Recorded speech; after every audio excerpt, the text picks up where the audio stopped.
ಆತ್ಮೀಯ ಎಲ್ಲ ಶಿಕ್ಷಕ ಬಂಧುಗಳೇ, ಈ ದಿನ ನಾನು ನಮ್ಮ ಸಮಗ್ರ ಕರ್ನಾಟಕ ಶಿಕ್ಷಣ ವೆಬ್ಸೈಟಿಗೆ ಹೋಗಿ ನಮ್ಮ ಒಂದು ಸ್ಪೋರ್ಟ್ಸಿನ ವಿಭಾಗದಲ್ಲಿರ್ತಕ್ಕಂಥ ಲಾಗಿನ್ ಸೆಕ್ಷನನ್ನು, ಕ್ರೀಡಾಕೂಟಕ್ಕೆ ಸಂಬಂಧಿಸಿದಂಥ ಲಾಗಿನ್ ಸೆಕ್ಷನನ್ನು ಲಾಗಿನ್ ಮಾಡಿ ಯಾವ ರೀತಿಯಾಗಿ ನಾವು ಆ ಒಂದು ಎಲಿಜಿಬಿಲಿಟಿ ಸರ್ಟಿಫಿಕೇಟನ್ನು ತುಂಬಬೇಕು ಅನ್ನೋದ್ರ ಬಗ್ಗೆ ಮಾಹಿತಿಯನ್ನು ಒದಗಿಸ್ತೇನೆ. ಇಲ್ಲಿ ತಾವುಗಳು ಗಮನಿಸಿದಂತೆ ಕರ್ನಾಟಕ ಸ್ಪೋರ್ಟ್ಸ್ ಅಂತೇಳಿ ಏನು ಓಪನ್ ಆಗ್ತದೆ. ನಾವು ಸಮಗ್ರ ಶಿಕ್ಷಣ ಕರ್ನಾಟಕಕ್ಕೆ ಹೋಗಿ ಆ ಒಂದು ಕೆಳಭಾಗದಲ್ಲಿ ಸ್ಕ್ರೋಲ್ ಮಾಡಿದರೆ ಕೆಳಗಡೆ ಇದೆ. ಇಲ್ಲಿ ಮೇಲ್ಭಾಗದಲ್ಲಿ ಏನು ಕಾಣಿಸ್ತದೆ ಅಲ್ಲಿ ನಾವು ಲಾಗಿನ್ಗೆ ಹೋಗಿ ಲಾಗಿನ್ ಅಂತ ನಾವು ಕೊಟ್ಟಾಗ ಇಲ್ಲಿ ಲಾಗಿನ್ ಬರುತ್ತದೆ. ಎಂಟರ್ ಯೂಸರ್ ನೇಮ್ ಅಂತ ಬರುತ್ತೆ. ಆ ಎಂಟರ್ ಯೂಸರ್ ನೇಮ್ನಲ್ಲಿ ನಮ್ಮ ಶಾಲೆಯ ಒಂದು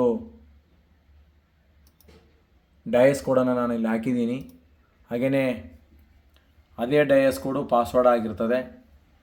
ನಾವೇನೀಗ ಪ್ರತಿ ಹಿಂದಿನ ವರ್ಷ ಕೂಡ ಇದನ್ನೇ ಗಮನಿಸಿದ್ದೇವೆ. ಸ್ಪೋರ್ಟ್ಸ್ 2026 ಲಾಗಿನ್ ಆಗಿ ಮುಂದಿನ ಹಂತಕ್ಕೆ ಯಾವ ರೀತಿಯಾಗಿ ನಾವು ಅದನ್ನು ಸಂಪೂರ್ಣವಾಗಿ ಪಡ್ಕೊಳ್ಬೇಕು ಅಂತಕ್ಕಂತಹ ಇವೆಂಟ್ಸ್ಗಳ ಬಗ್ಗೆ ನಾವು ಎಲಿಜಿಬಿಲಿಟಿ ಸರ್ಟಿಫಿಕೇಟನ್ನು ತಯಾರಿಸಬೇಕಾದ್ರೆ ನಾನು ಮೇಲಿದ್ದಂಥದ್ದನ್ನು 2912204406 ಇನ್ನು ಇಲ್ಲಿ ಕೆಳಗೆ ಕೊಟ್ಟಂಥ ಕ್ಯಾಪ್ಚಾ ಸಂಖ್ಯೆ ಏನಿದೆ ಅದನ್ನು ಇಲ್ಲಿ ನಾವು ನಮೂದಿಸಬೇಕು.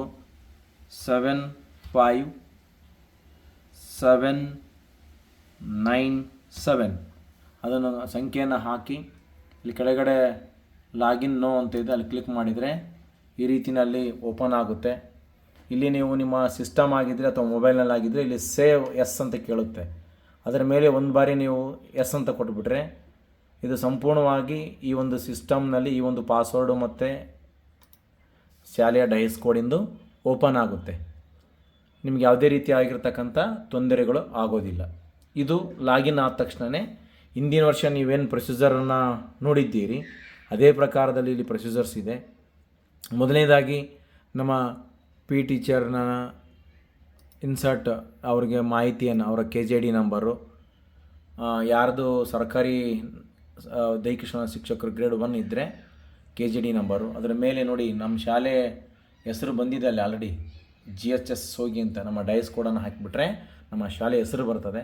ಅವ್ರ KJD ನಂಬರ್ ಹಾಕಬೇಕು, ಅವ್ರ ನೇಮನ್ನು ಎಂಟ್ರಿ ಮಾಡಬೇಕು, ಅವ್ರ ಫಾದರ್ ನೇಮು, ಜೆಂಡರು ಅಲ್ಲಿರದೆ ಸೆಲೆಕ್ಟ್ ಮಾಡ್ಕೊಳ್ಳಿ, ಮೇಲ್ ಆರ್ ಫಿಮೇಲ್ ಅಂತ, ಇನ್ನು ಅವ್ರದ್ದು ಡೇಟ್ ಆಫ್ ಬರ್ತು, ಇನ್ನು ಅವ್ರ ಮೊಬೈಲ್ ನಂಬರು, ಇನ್ನು ಅವ್ರದ್ದೊಂದು ಫೋಟೋ ಅಪ್ಲೋಡ್ ಮಾಡಬೇಕು. ಈ ರೀತಿ ಎಲ್ಲ ಮಾಡಿ ಇಲ್ಲಿ ರಿಜಿಸ್ಟರ್ ಅಂತ ಕೊಟ್ಟರೆ ನಮ್ಮ ದೈಹಿಕ ಶಿಕ್ಷಣ ಶಿಕ್ಷಕರನ್ನು ನಾವಿಲ್ಲಿ ರಿಜಿಸ್ಟ್ರ್ ಮಾಡ್ತೇವೆ. ಅವ್ರ ಫೋಟೋ ಸಮೇತ ಅಲ್ಲಿ ಗೊತ್ತಾಗ್ತದೆ. ಇನ್ನು ಬ್ಯಾಕ್ ಅದಾದಮೇಲೆ ಹಂತಗಳನ್ನು ಈ ಸಲ ಭಾಳ ಚೆನ್ನಾಗಿ ಕೊಟ್ಟಿದ್ದಾರೆ. ನಾವೆಲ್ಲ ಮೊದಲು ಭಾಳ ಕಷ್ಟಪಟ್ಟು ಬೇರೆ ಬೇರೆ ರೀತಿಯಲ್ಲಿ ಇದನ್ನು ಮಾಡ್ತಾ ಹೋಗ್ತಿದ್ವಿ. ಅದನ್ನು ನಾವು ತುಂಬಿದಂತಹದ್ದನ್ನು ನೋಡ್ಬೋದು. ಇನ್ನು ಮೊದಲನೇದಾಗಿ ನಮ್ಮ ಈ ಒಂದು ಅಪ್ಲಿಕೇಶನ್ನಲ್ಲಿ ಇನ್ಸ್ಟ್ರಕ್ಷನ್ ಇದೆ. ಜನರಲ್ ಇನ್ಸ್ಟ್ರಕ್ಷನ್ನು ನೀವು ಕನ್ನಡ ಲ್ಯಾಂಗ್ವೇಜ್ ಸೆಲೆಕ್ಟ್ ಮಾಡ್ಕೊಂಡ್ರೆ ಕನ್ನಡದಲ್ಲಿ ಬರ್ತದೆ, ಇಂಗ್ಲೀಷನ್ನು ಸೆಲೆಕ್ಟ್ ಮಾಡಿಕೊಂಡ್ರೆ ಇಂಗ್ಲೀಷ್ನಲ್ಲಿ ಬರ್ತದೆ. ಹಾಗಾಗಿ ಈ ಎಲ್ಲ ಇನ್ಸ್ಟ್ರಕ್ಷನ್ಗಳನ್ನು ಕೇರ್ಫುಲ್ಲಾಗಿ ಓದಬೇಕು.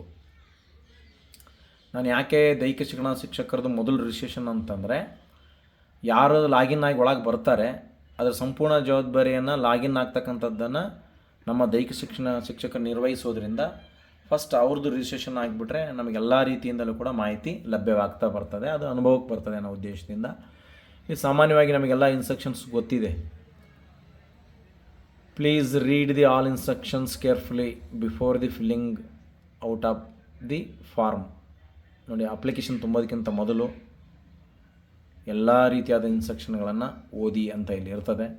ಕಡ್ಡಾಯವಾಗಿ ನಾವು ಕೆಲವೊಂದನ್ನು ಇಲ್ಲಿ ಗಮನಿಸಿ ಉತ್ತರಿಸಬೇಕಾಗ್ತದೆ. Use block letters wherever is required. ಎಲ್ಲೆಲ್ಲಿ ಕ್ಯಾಪಿಟಲ್ ಲೆಟರ್ಸ್ ಬಳಸಬೇಕು ಅಲ್ಲೆಲ್ಲಿ ಎಲಿಜಿಬಿಲಿಟಿ ಸರ್ಟಿಫಿಕೇಟ್ನಲ್ಲಿ ಬಳಸಬೇಕಂತ ಹೇಳ್ತಾರೆ. The form must be the filled only for the English, filled out in English only. ನೋಡಿ, ಇಂಗ್ಲೀಷ್ನಲ್ಲಿ ಮಾತ್ರ ನಾವು ಈ ಒಂದು ಫಾರ್ಮ್ಗಳನ್ನು ಫಿಲ್ ಮಾಡಲಿಕ್ಕೆ ಅವಕಾಶ ಇದೆ. ಇನ್ನು ಸೆಟಪ್ ಬೈ ಇನ್ಸ್ಟ್ರಕ್ಷನ್ಸ್, ಅದರಲ್ಲಿ ಒಂದನೇದು ಅಡ್ರೆಸ್, ಒಂದನೇದು ಪರ್ಸ್ನಲ್ ಇನ್ಫಾರ್ಮೇಷನ್ನು. ಈ ಒಂದು ಆ್ಯಪ್ ಓಪನ್ ಆದಾಗ ಒಂದು ಮೊಬೈಲ್ನಲ್ಲಿ ಕೂಡ ನೋಡ್ತೀವಿ, ಸಿಸ್ಟಮ್ನಲ್ಲಿ ನೋಡ್ತೀವಿ. ಭಾಳ ಈಸಿ ಅಂದರೆ ಸಿಸ್ಟಮ್ನಲ್ಲಿ ಬೇಗ ಆಗ್ತದೆ. ಮೊಬೈಲ್ನಲ್ಲಿ ನಾವು ಓಪನ್ ಮಾಡಿ ಡೌನ್ಲೋಡ್ ಮಾಡ್ಕೊಳ್ಬೋದು. ಸಿಸ್ಟಮನ್ನು ಬಳಸಿ ನಮ್ಮ ಶಾಲೆಗಳಲ್ಲಿ ಸಿಸ್ಟಮ್ ಇರ್ತದೆ. ಇನ್ನು ಇದೇ ಹಂತದಲ್ಲಿ ಪರ್ಸ್ನಲ್ ಇನ್ಫಾರ್ಮೇಷನ್ ತುಂಬಬೇಕು. SATS ನಂಬರು, ಆ ವಿದ್ಯಾರ್ಥಿ ಹೆಸರು, ಡೇಟ್ ಆಫ್ ಬರ್ತು, ವಯಸ್ಸು, ಬಾಲಕ ಬಾಲಕಿ ಮತ್ತು ಅದರ್ ಪರ್ಸ್ನಲ್ ಡೀಟೇಲ್ಸ್ ಅದನ್ನು ಕರೆಕ್ಟಾಗಿ ಎಂಟ್ರಿ ಮಾಡಬೇಕು. ಇನ್ನು ಎರಡನೇದು ಬಂದುಬಿಟ್ಟು address details. Provide complete home address and institution address information. ಆ ಮಗುವಿನ ಸ್ವಂತ ಆಧಾರ್ ಕಾರ್ಡ್ನಲ್ಲಿದ್ದಂತೆ ಅಥವಾ ಶಾಲೆಯಲ್ಲಿ ಏನು ಕೊಟ್ಟಿರ್ತದೆ ದಾಖಲಾತಿ ಪ್ರಕಾರ ಸ್ವಂತ ವಿಳಾಸ, ಹಾಗೆಯೇ ಶಾಲೆಯ ಒಂದು ವಿಳಾಸವನ್ನು ಕೂಡ ಕೊಡಬೇಕಾಗ್ತದೆ. Academic details. Enter the admission number, current standard and last year standard. ನೋಡಿ, ಆ ಮಗು ಅಡ್ಮಿಷನ್ ನಂಬರ್ ಹಾಕಿದ ಮೇಲೆ ಕರೆಂಟ್ ಪ್ರೆಸೆಂಟ್ ಈ ವರ್ಷದಲ್ಲಿ 9ನೇ ಕ್ಲಾಸು, ಕಳೆದ ವರ್ಷದಲ್ಲಿ 8, ಅಥವಾ ಕಳೆದ ವರ್ಷದಲ್ಲಿ 9, ಈ ವರ್ಷ 10ನೇ ತರಗತಿ 10th ಸ್ಟ್ಯಾಂಡರ್ಡ್ ಅಂತೇಳಿ ಅಲ್ಲಿ ಎಂಟರನ್ನು ಮಾಡಬೇಕು. ಇನ್ನು ಬ್ಯಾಂಕ್ ಅಕೌಂಟ್ ಡೀಟೇಲ್ಸ್. ಇಲ್ಲಿ ಬ್ಯಾಂಕ್ ಅಕೌಂಟ್ ಡೀಟೇಲ್ಸ್ ಯಾಕೆ ಅಂತ ಹೇಳಿದರೆ, ಮಕ್ಕಳು ಈ ಕ್ಲಸ್ಟರ್ ಹಂತದಿಂದನೇ ಮಾಹಿತಿ ಕೊಟ್ಟು ವಿಜೇತರಾಗ್ತಾ ಜಿಲ್ಲಾ ಹಂತ, ರಾಜ್ಯ ಹಂತ, ವಿಭಾಗ ಮಟ್ಟ, ರಾಷ್ಟ್ರ ಮಟ್ಟಕ್ಕೆ ಹಿಂಗೆಲ್ಲ ಓದಂತೆಲ್ಲ ಅಲ್ಲಿ ಕೊಡುವಂತಹ TADAಯನ್ನು ಈಗ ಯಾವುದೂ ಕೂಡ ಹಣದ ರೂಪದಲ್ಲಿ ಇಲ್ಲ. ಪ್ರತಿಯೊಂದು ಕೂಡ ಆ ಮಗುವಿನ ಬ್ಯಾಂಕ್ ಖಾತೆಗೆ ವರ್ಗಾವಣೆ ನೆಫ್ಟ್ ಮೂಲಕ ಅಥವಾ RTGS ಡೈರೆಕ್ಟ್ ಬೆನಿಫಿಷರಿ ಏನಿದೆ ಆ ಮೂಲಕ ವರ್ಗಾವಣೆಗೊಳ್ಳೋದ್ರಿಂದ ಆ ಬ್ಯಾಂಕಿನ ಅಕೌಂಟಿನ ನಂಬರ್, IFSC ಕೋಡು, ಆ ಬ್ಯಾಂಕ್ನಲ್ಲಿ ಇದ್ದಂತೆ ಆ ಮಗುವಿನ ಹೆಸರನ್ನು ಕಡ್ಡಾಯವಾಗಿ ನಮೂದಿಸಬೇಕಾಗ್ತದೆ. ಇನ್ನು ಸ್ಪೋರ್ಟ್ಸ್ ಪಾರ್ಟಿಸಿಪೇಷನ್ ಡೀಟೇಲ್ಸ್. ಆ ಮಗು ನಾವು ಸೆಲೆಕ್ಟ್ ಮಾಡ್ಕೋಬೇಕು ಏಜ್ ಗ್ರೂಪ್ನ, ಅಂಡರ್ 14, ಅಂಡರ್ 17 ಯಾವ ಏಜ್ ಗ್ರೂಪ್ನಲ್ಲಿ ಇದ್ದಾನೆ ಅನ್ನೋದನ್ನು ಸೆಲೆಕ್ಟ್ ಮಾಡ್ಕೋಬೇಕು. ಅದಾದಮೇಲೆ ಪಾರ್ಟಿಸಿಪೇಷನ್ ಟೈಪು, ಯಾವ ಒಂದು ಆಟದಲ್ಲಿ ಅವನು ಅಂಡರ್ 14, ಅಂಡರ್ 17 ಯಾವುದರಲ್ಲಿರ್ತಾನೆ, type of category and sub event ಎದರಲ್ಲಿ ಭಾಗವಹಿಸ್ತಾನೆ ಅನ್ನೋದನ್ನು ಕ್ಲಿಯರಾಗಿ ನಾವು ಇದು ಮಾಡ್ಕೊಳ್ಬೇಕು. ಇನ್ನು ಅಪ್ಲೋಡ್ ಡಾಕ್ಯುಮೆಂಟ್ಸ್. ನಮಗೆಲ್ಲ ಹಿಂದಿನ ವರ್ಷ ಗೊತ್ತಿದ್ದಂತೆ ಒಂದು ಫೋಟೋವನ್ನು ಮತ್ತು ಒಂದು ಪೇಪರ್ನಲ್ಲಿ ಸಿಗ್ನೇಚರನ್ನು ತೆಗೆದುಕೊಂಡು ಅದು 50 KB ಒಳಗಡೆ ಇರಬೇಕು. JPG ಅಥವಾ PNG ಫಾರ್ಮೆಟ್ನಲ್ಲಿ ಫೋಟೋವನ್ನು ಅಪ್ಲೋಡ್ ಮಾಡಬೇಕು. ಇದನ್ನು ನಾವು ಗಮನಿಸಬೇಕು ಕಡ್ಡಾಯವಾಗಿ. ಯಾಕಂದರೆ ಅದು ಎಲ್ಲ ತುಂಬಿರ್ತೀವಿ, ಫೋಟೋ ಕರೆಕ್ಟ್ 50 KB ಒಳಗಿಲ್ಲ ಅಂದರೆ ಅದು ಅಪ್ಲಿಕೇಶನ್ನು ಮುಂದಕ್ಕೆ ಹೋಗೋದಿಲ್ಲ, ಅಲ್ಲಿ ಸೇವ್ ಆಗೋಲ್ಲ. ಮುಂದೆ ನಾವು ಸಬ್ಮಿಟ್ ಕೊಡೋಕೆ ಹೋದಾಗ ಅದನ್ನು ಕೂಡ ನಾವು ಭಾಳ ಪೇಚಾಡ್ತಾ ಹೋಗ್ತೀವಿ. 50 KBಯನ್ನು ನೀವು ಇದು ಮಾಡಿಕೊಳ್ಳಿ. ಆ 50 KB ಒಳಗಡೆ ಹೆಂಗೆ ಇದು ಮಾಡೋದಂತ ನಾನು ಕಳೆದ ವರ್ಷ ವೀಡಿಯೋ ಮಾಡಿದ್ದೆ, ಅದನ್ನು ಮತ್ತೆ ನಿಮಗೆ ಎಲ್ಲ ಶೇರ್ ಮಾಡ್ತೀನಿ. ಡೈರೆಕ್ಟಾಗಿ ಕ್ರೋಮ್ಗೆ ಹೋಗಿ ಅದನ್ನು ರೆಡ್ಯೂಸ್ ಅಥವಾ ಕಾಂಪ್ರೆಸ್ ಫೋಟೋ ಅಂತ ಬರುತ್ತೆ, ಅಲ್ಲಿ ನೀವು 50 KB ಅನ್ನು ಸೆಲೆಕ್ಟ್ ಮಾಡ್ಕೊಂಡ್ಬಿಟ್ರೆ ಆಟೋಮೆಟಿಕ್ಲಿ 50 KB ಆಗಿಬಿಡ್ತದೆ. ಇನ್ನು final steps. Review the form before submitting. ಒಂದು ಬಾರಿ ನಾವು ಸಬ್ಮಿಟ್ ಕೊಡೋದಕ್ಕಿಂತ ಮೊದಲು ರಿವ್ಯೂ ಮಾಡಿ ನೋಡಬೇಕು. ಆಮೇಲೆ ನಾವು ಸಬ್ಮಿಟ್ ಬಟನ್ ಕ್ಲಿಕ್ ಮಾಡಬೇಕು. ಎಡಿಟ್, ಅಪ್ಡೇಟ್ ಅಥವಾ ಡಿಕ್ಲರೇಷನ್ ಆ್ಯಸ್ ದಿ ರಿಕ್ವೈರ್ಡ್. ಏನಾದರೂ ಕೂಡ ಅಲ್ಲಿ ಎಡಿಟ್ ಮಾಡಲಿಕ್ಕೆ, ಅಪ್ಡೇಟ್ ಮಾಡಲಿಕ್ಕೆ ಇದ್ದರೆ ಅದನ್ನು ಅಪ್ಡೇಟನ್ನು ಮಾಡುವಂಥ ಆಪ್ಷನ್ಗೆ ಹೋಗಿ ಡಿಕ್ಲರೇಷನ್ ಕೊಟ್ಟು ಆ PDF ರೂಪದಲ್ಲಿ ಕೂಡ ನಾವು ಸೈನ್ ಮಾಡಿಸ್ಕೊಂಡಿರ್ತೀವಲ್ಲ ಆ ಪ್ರಕಾರದ ಡಿಕ್ಲರೇಷನ್ ಕೂಡ ಇದು ಮಾಡಿಕೊಂಡು ಅಪ್ಲೋಡ್ ಮಾಡಿಕೊಂಡು ಸಬ್ಮಿಟ್ ಮಾಡಬೇಕು. ಒಂದು ಅಪ್ಲಿಕೇಶನ್ ಫಿಲ್ ಮಾಡಿದ್ರೆ ನಿಮ್ಗೆ ಅನುಭವ ಬರ್ತದೆ. ಇಷ್ಟು ಬೇಸಿಕ್ ಇನ್ಫಾರ್ಮೇಷನ್ಗಳನ್ನು, ಇನ್ಸ್ಟ್ರಕ್ಷನನ್ನು ನಾವು ಕಡ್ಡಾಯವಾಗಿ ಓದಿ ಅರ್ಥೈಸ್ಕೊಳ್ಬೇಕು.